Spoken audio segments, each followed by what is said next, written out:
Olá pessoal, sejam bem-vindos. Hoje a aula é sobre o fim da ditadura militar.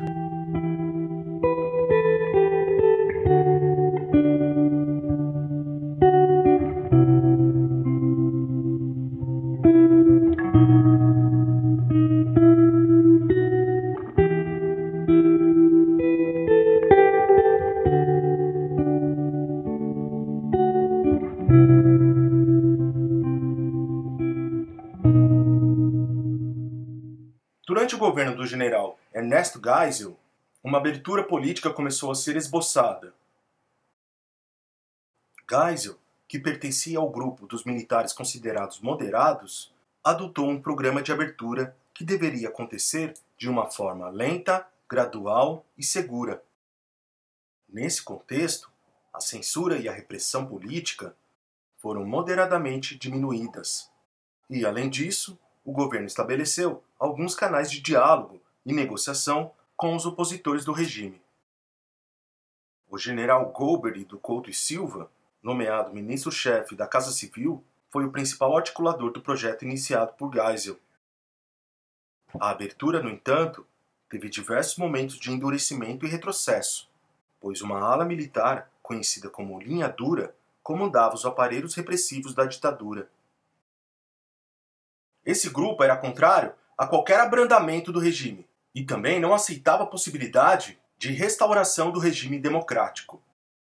Nas eleições parlamentares de 1974, por exemplo, que deram a vitória à oposição, os aparelhos repressivos recorreram à violência, perseguindo jornalistas, sindicatos e acusando militantes comunistas de serem os responsáveis pela expressiva votação obtida pelo MDB.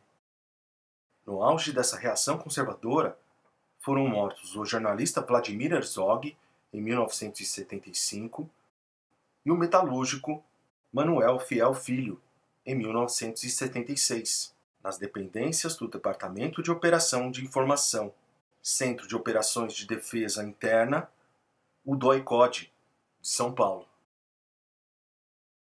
O general Edinardo de Mello, comandante do 2º Exército, ao qual o DOI-CODE de São Paulo era subordinado, foi destituído pelo presidente Geisel.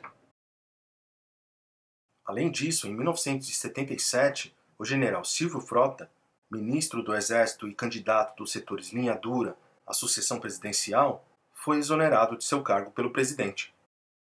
Em 1975, Vladimir Herzog foi intimado a comparecer no DOI-CODE para prestar esclarecimentos. No dia de seu depoimento, em 25 de outubro, durante o interrogatório, ele foi submetido a violenta tortura, que ocasionou a sua morte. As autoridades militares alegaram que Herzog havia cometido suicídio, porém fortes evidências mostravam que ele havia sido assassinado após horas de tortura. O assassinato desse jornalista causou grande impacto na sociedade civil brasileira. Uma semana depois da morte de Herzog, foi realizada na Catedral da Sé, em São Paulo, uma missa ecumênica em sua memória, com a presença de cerca de 8.000 pessoas. O ato marcou a primeira grande manifestação pública contra o regime militar desde a edição do AI-5. Em torno do tema dos direitos humanos e da justiça social, a oposição se rearticulava contra o regime militar, passando a recuperar o espaço público. A partir daí, a sociedade civil iria ampliar a sua participação em atos públicos de protesto em torno de valores democráticos.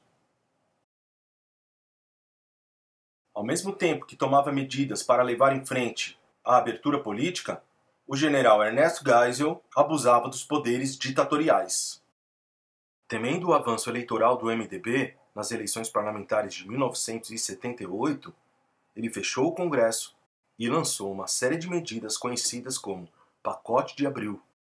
Essas medidas alteravam o sistema eleitoral, determinando que 1/3 dos senadores fossem indicados pelo presidente, os chamados senadores biônicos, que a eleição dos governadores continuasse indireta e que o mandato presidencial fosse ampliado de 5 para 6 anos. Apesar dessas medidas, Geisel manteve o processo de abertura, revogando os atos institucionais decretados desde 1964 inclusive o AI-5. Para substituir Geisel na presidência, foi escolhido o general João Batista Figueiredo, que assumiu o governo prometendo continuar a abertura e redemocratizar o país.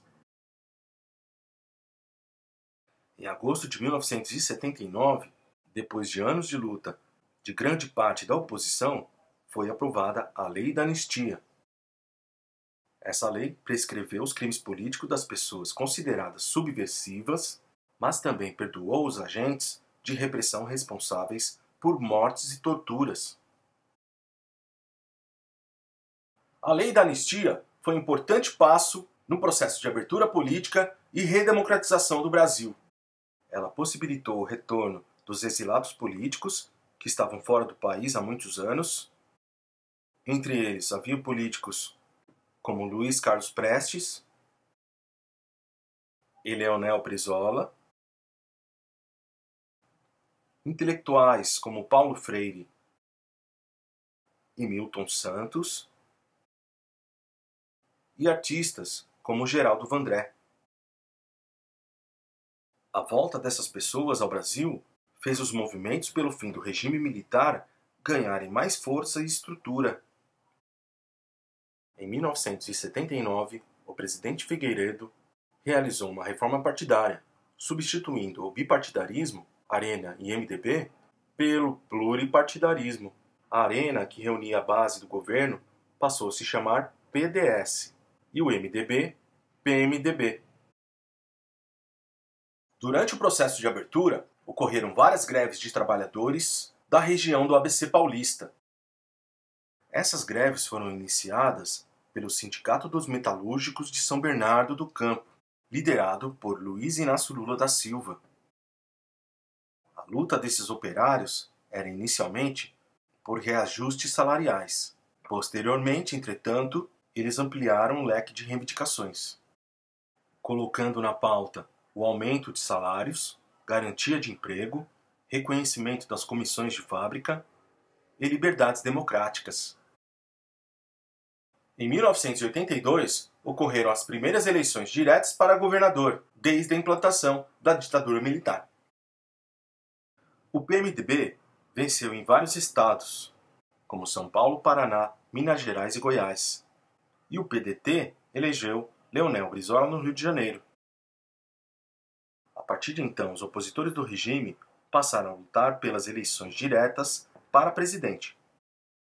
Começava a campanha das Diretas Já, que no início de 1984 reunia milhares de pessoas em comícios populares realizados em várias cidades brasileiras.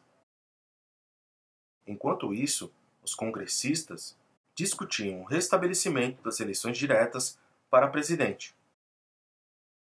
Em abril de 1984, ocorreu a votação da emenda Dante de Oliveira, que propunha o restabelecimento das eleições diretas para presidente. Os congressistas, em sua maioria, votaram a favor da emenda. No entanto, por causa do grande número de ausentes e abstenções, não conseguiram os 2/3 de votos necessários para a sua aprovação. Em meio à instabilidade política, foram lançadas as candidaturas para as eleições indiretas de 1985. O deputado federal Paulo Maluf, candidato alinhado aos militares, recebeu a indicação do PDS para disputar as eleições. Já Tancredo Neves, que era governador de Minas Gerais, foi o candidato da oposição. Tancredo obteve a maioria dos votos do colégio eleitoral e venceu as eleições, tornando-se o primeiro presidente civil eleito após 21 anos de ditadura militar. Bom, é isso aí, pessoal. Até a próxima. Tchau, tchau.